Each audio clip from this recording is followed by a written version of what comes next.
Good morning, everyone. Thank you for having me. Excuse my lateness or tardiness. Something that was supposed to happen this morning didn't happen, and as you know, you got to adjust. But I'm glad to be here with all of you having this really important conversation about duns and nuns. And recently, and I'll start with a story about a couple that I'm actually doing premarital counseling with, and they really do represent this community of duns and nuns. Both of them have shared that they were raised in church, and they're familiar with church, and they respect the church, but neither one of them go, and they don't want to go, and made it very clear to me, you can use the Bible, you can use the scripture, you can make references, but don't invite us to your church. Don't expect any of that. And I asked the question, I said, I'm curious, what happened? And nothing major has happened. Nothing major has happened, no major church hurt. While we know that's a big deal for duns and nuns, many of them have either experienced church hurt or they've seen it with their family members, mothers, fathers, but simply that it does not really speak to them anymore. And that scared me. As a pastor, to have these two very bright, talented, gifted, educated individuals that just don't go to church, and they haven't given up on God, they've given up on the church. They love God, and they have their own form of worship in their personal space, but it's not God they've given up on, it's the church. And so in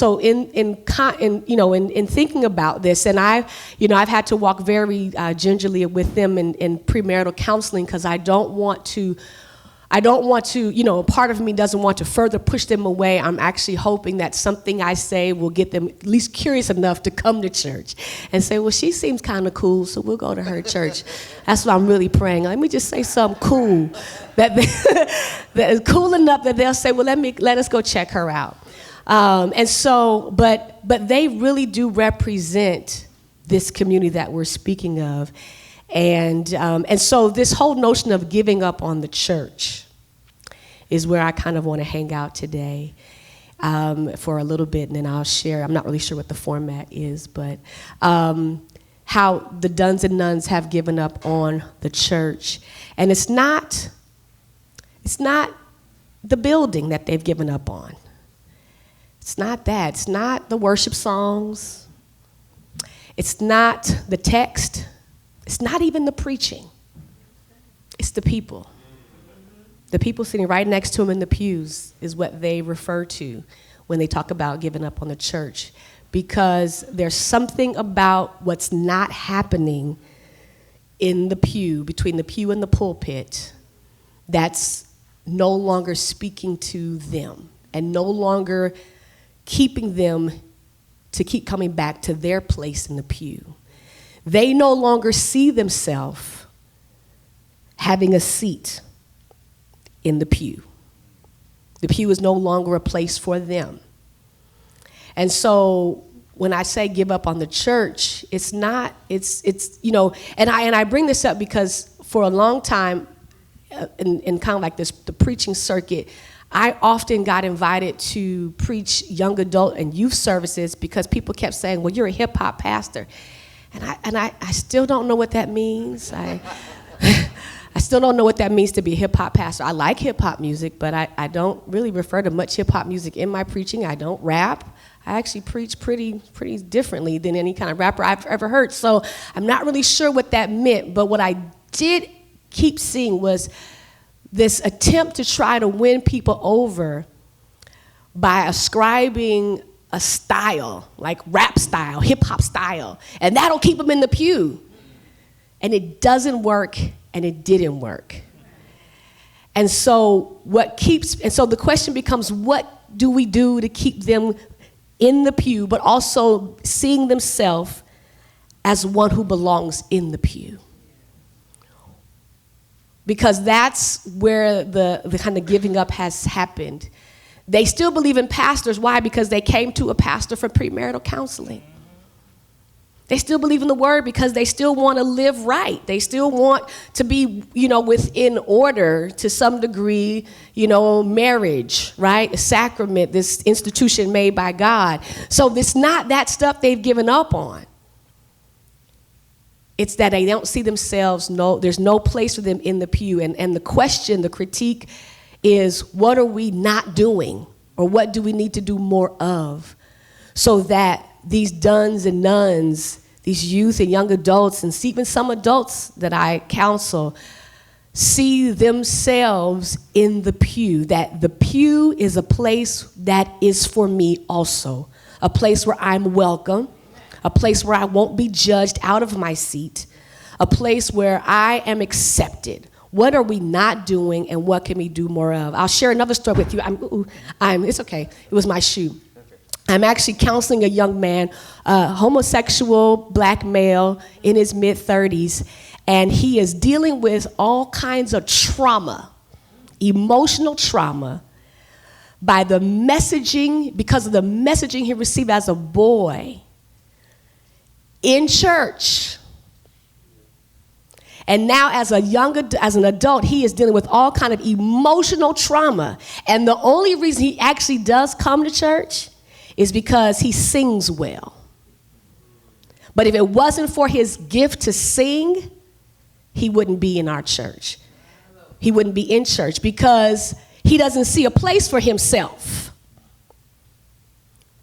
And now he's dealing with all kinds of emotional trauma. So some of this duns and nuns is the messaging, even if no one ever said it to him, you're not welcome.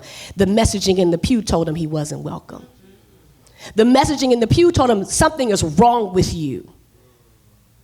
You're not good. He actually used the words that he felt abnormal and everybody else was normal. What kind of preaching are we doing where we make people feel abnormal sitting next to us?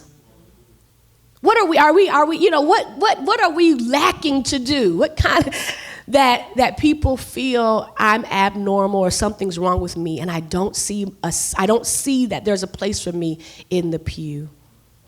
And it's bigger than just preaching and theology. It's this thing, and I didn't catch your name.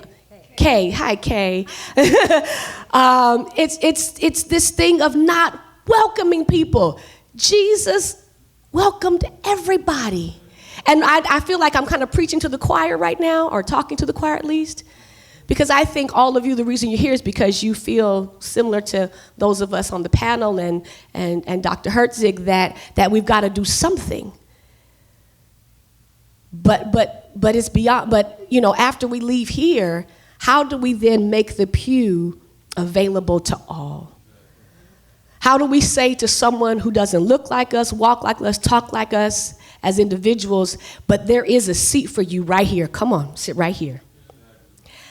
I have a woman, a rabbi I'm working with a rabbi. Actually, I have to go speak at their program tomorrow. A rabbi, and this question breaks my heart all the time. There's a rabbi that I'm partnering with, and she works with foster youth. And she saw me speak somewhere else, and she sent me an email, and she said, I would love to bring our youth. She's a rabbi, but her youth are not all Jewish. So they're a mixture of other things. I'm not really sure. She kind of said it's kind of like this group of young people that she works with, but they have a heart for the things of God. They have a heart for God. And so she said, I would love to bring them to your church. I think they can get a lot from your style of preaching and the way that you minister to individuals. And she said, but I have a question. And I said, okay, what's your question? She said, most of them are trans, gay, or lesbian. Are they welcome in your church? And I thought to myself, why wouldn't they be welcome? If we claim that we believe in God and the gospel message of love and grace and mercy and humanity and hospitality, because those are the things that we preach, then what's the message going out that someone actually has to ask the question, are they welcome? So my reply to her, absolutely welcome. I told you, bring every one of those babies to let me love on them. Because, and I've gotten that question a few times, and then maybe some other pastors, you've had those questions as well, like, am I welcome?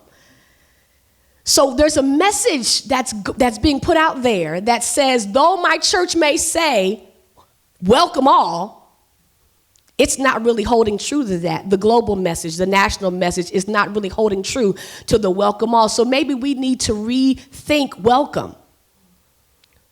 What do we really mean when we say welcome? Are we saying you're welcome as long as you look like me? You're welcome as long as you walk and talk and think like us, but everyone's actually not welcome. Maybe we need to create a theology of welcoming. I don't know. Is there one out there? I don't know. Is there a theology of welcoming? Hospitality? Yeah. Well, I know hospitality, but I'm talking about welcome. Like, you're welcome to come in, and I know we call it hospitality, but where people can just, maybe we need to come up with something that really defines what does it mean to welcome someone in our church doors, into our spaces. And what do we really mean when we say welcome all? Because maybe because from what I'm hearing from the duns and nuns, that's not the message that they're getting, that all are not necessarily welcome.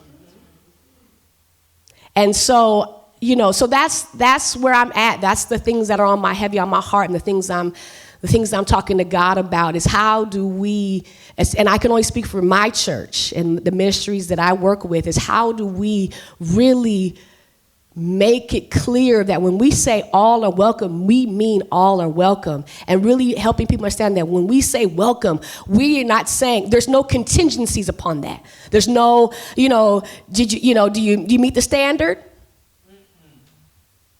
Because if you don't meet the standard, well, then maybe you're not welcome. And that's where I see, that's what I'm hearing from the duns and nuns that I work with, that I minister to, and other places of faith, is that they don't feel welcome to be in our pews.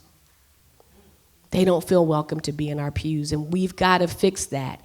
And I don't have the answer. I know there's some things that we have to do, of course. We have to really express love and begin to teach people what loving humanity means, and not just loving Christians, because that's part of our challenge. We love Christians, great. We're good at loving Christians. You're a Christian? Good, I love you. But you're not a Christian? I don't know. As a Christian, can I love someone who's not Christian? Absolutely I can. As a Christian, can I just care about someone who even is another faith, and they don't believe what I believe, but I love them because they are a human being and they exist. And then when the church begins to express that, then people would begin to see themselves, a place for them in our pews.